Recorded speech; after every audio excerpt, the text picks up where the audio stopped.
بسم الله الرحمن الرحيم. الحمد لله وكفى وسلام على عباده الذين اصطفى. أما بعد، فأعوذ بالله من الشيطان الرجيم. بسم الله الرحمن الرحيم. يا أيها الذين آمنوا قوا أنفسكم وأهليكم نارا. صدق الله العظيم. وقال النبي صلى الله عليه وسلم: كلكم راع وكلكم مسؤولون عن رعيته، او كما قال عليه الصلاة والسلام. وہ معزز تھے زمانے میں مسلمان ہو کر، وہ معزز تھے زمانے میں مسلمان ہو کر، اور تم خوار ہوئے تارک قرآن ہو کر. قابل قدر حضرات علماء کرام اور انتہائی عزت و احترام کے مستحق میرے دینی اور ایمانی بھائیوں، اللہ رب العزت کا بہت بڑا احسان اور اس کا کرم ہے کہ آج اس نے ہمیں ایک بہت بڑی نسبت پر یہاں جمع ہونے کا موقع عنایت فرمایا. یہ اللہ رب العزت کا بہت بڑا احسان اور کرم ہے. اس طرح کی مجلسوں کا موقع مل جانا یہ اللہ ہی کی توفیق سے ہوتا ہے. آج کی جو مجلس ہے یہ کوئی چھوٹی موٹی مجلس نہیں ہے، بلکہ اس مجلس کا تعلق قرآن کریم سے ہے. اس مجلس کی نسبت قرآن کریم سے جڑی ہوئی ہے، اور آپ جانتے ہیں کہ نسبتوں سے چیزوں کا مقام بڑھ جاتا ہے.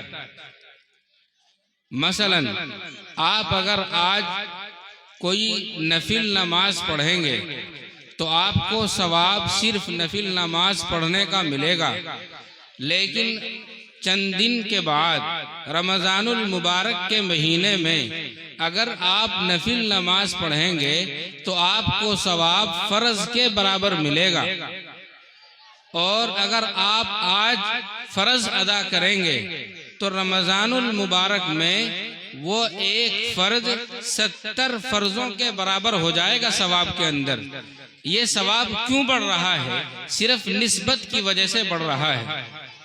ایک اینٹ وہ ہے جو کسی کے مکان میں لگی ہوئی ہے، راستے پر بچھی ہوئی ہے، لیکن ایک اینٹ وہ ہے جو اللہ کے گھر مسجد میں لگی ہوئی ہے. آپ جانتے ہیں کہ دونوں اینٹوں کے مقام میں کس قدر فرق ہوگا. کیونکہ ایک نسبت، ایک اینٹ کا تعلق اللہ کے گھر سے ہے اور ایک اینٹ کا تعلق میرے گھر سے. ایک کپڑا وہ ہے جو بہت قیمتی ہے، 1000 روپے کا 1 میٹر آتا ہے، لیکن اس کو میں نے پہن رکھا ہے. دوسرا کپڑا وہ ہے جو بہت سستا ہے، 100 روپے میٹر مل جاتا ہے، لیکن اس کپڑے کا قرآن کریم کا جزدان بنا لیا گیا. خدا کی قسم، اللہ رب العزت کے یہاں جو قیمت اس 100 روپے میٹر والے کپڑے کی ہوگی وہ 1000 روپے میٹر والے کپڑے کی نہیں ہوگی. یہ مقام کیوں مل رہا ہے؟ صرف نسبت کی وجہ سے مل رہا ہے. اس لیے میں عرض کر رہا ہوں کہ آج ہم جس مجلس میں بیٹھے ہوئے ہیں یہ کوئی چھوٹی مجلس نہیں ہے، بلکہ بہت بڑی مجلس ہے. اس لیے ہمیں اس کی قدر کرنی چاہیے. بھائی، یہ بچے بہت شور مچا رہے ہیں، ذرا تھوڑی دیر کے لیے بیٹھ جائیں. ادھر ان لوگوں نے اپنا مدرسہ الگ قائم کر لیا، بھائی ادھر متوجہ ہو جاؤ، ہمارے ہی مدرسے میں پڑھ لو. انہوں نے اپنا جلسہ الگ بنا لیا. چند منٹ کے لیے بات کرنی ہے، ذرا متوجہ ہو جاؤ. ادھر جو صاحب کھڑے ہیں یا تو بیٹھ جائیں یا سامنے آ جائیں، خدا کے واسطے. ایسا لگ رہا ہے کہ جلسہ نہیں، میلہ ہو رہا ہے.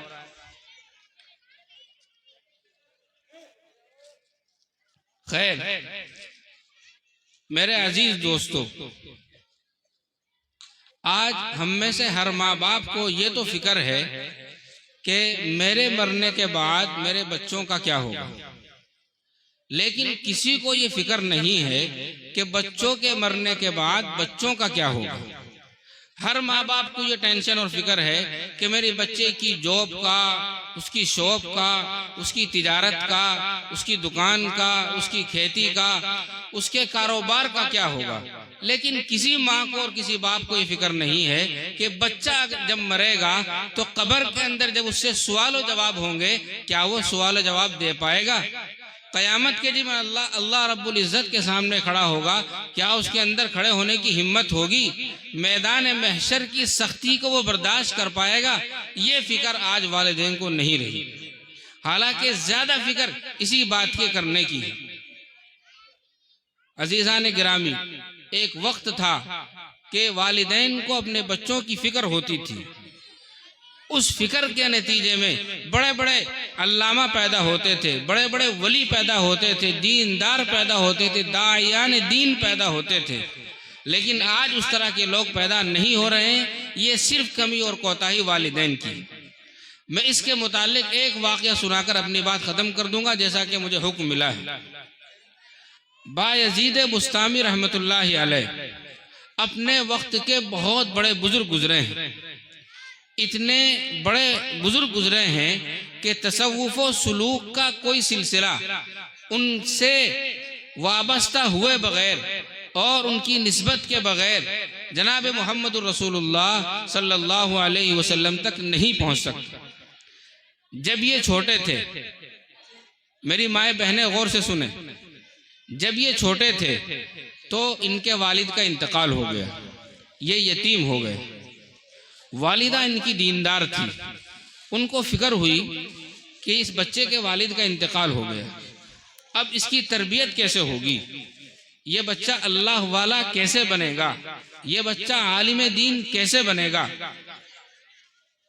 تو اس بیوہ ماں نے ہوا یہ تھا کہ یہ اپنے بچے کا اور اپنا پیٹ پالنے کے لیے جھاڑو پوچھا کرتی تھی۔ ایک دن جب یہ کام کر کے واپس آ رہی تھی تو راستے میں دیکھا کہ اس کا بچہ دوسرے بچوں کے ساتھ کھیل رہا ہے، تو ان کو فکر ہوئی کہ اگر یہ بچہ اسی طرح کھیلتا رہا یہ تو برباد ہو جائے گا۔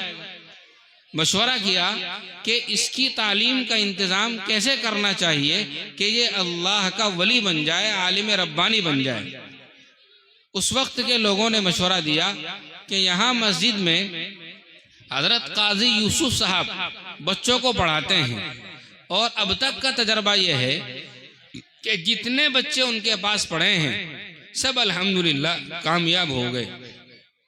چنانچہ یہ بیوہ ماں اپنے اس بچے کو لے کر اس مسجد میں اس چھوٹے سے مکتب میں چلی گئی اور جا کر درخواست کی کہ حضرت یہ میرا بچہ ہے، اس کے مرحوم والد کی یہ تمنا تھی کہ یہ عالم ربانی بن جائے اور اللہ والا بن جائے، کہ ٹھیک ہے بہن، بہت اچھا، آپ اس کو چھوڑ دو۔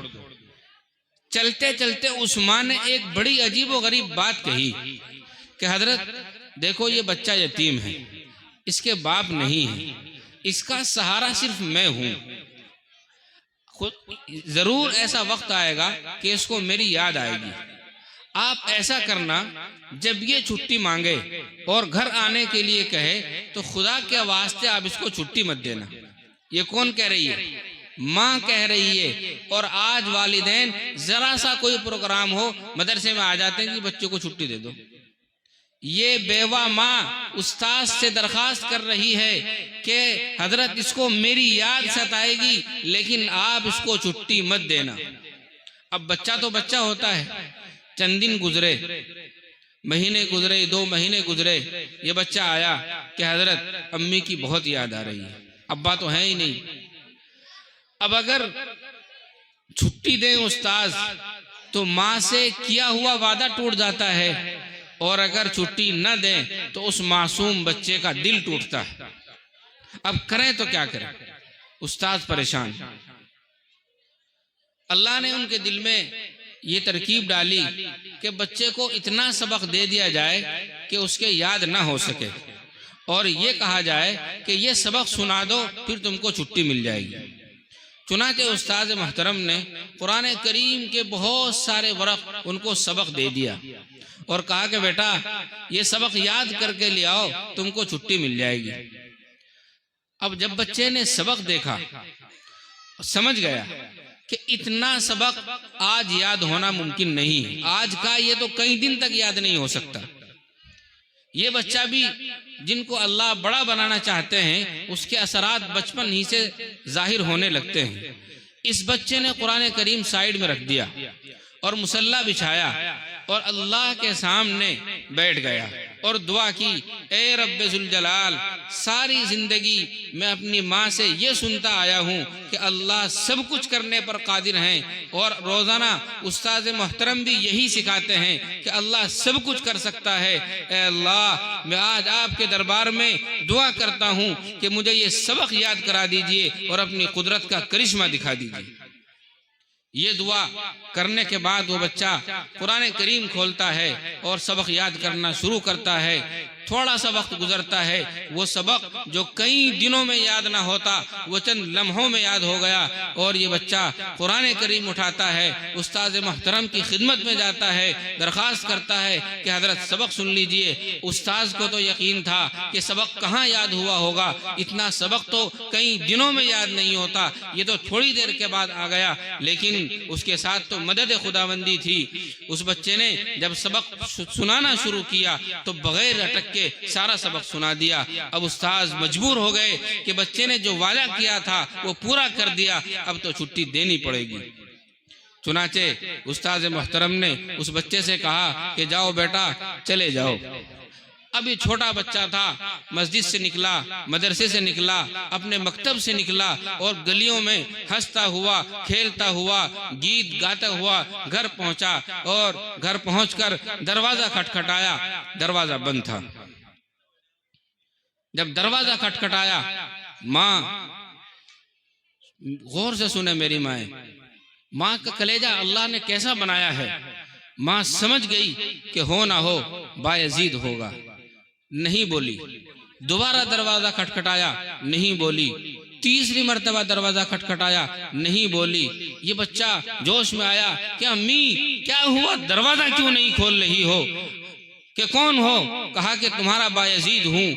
اس ماں کے کلیجے کو سلام۔ اس نے کہا کون بایزید؟ میرا بایزید تو نہیں ہے، میرا بایزید تو اس وقت آئے گا جب وہ عالم ربانی بن جائے گا، اللہ کا ولی بن جائے گا، دین کا داعی بن جائے گا۔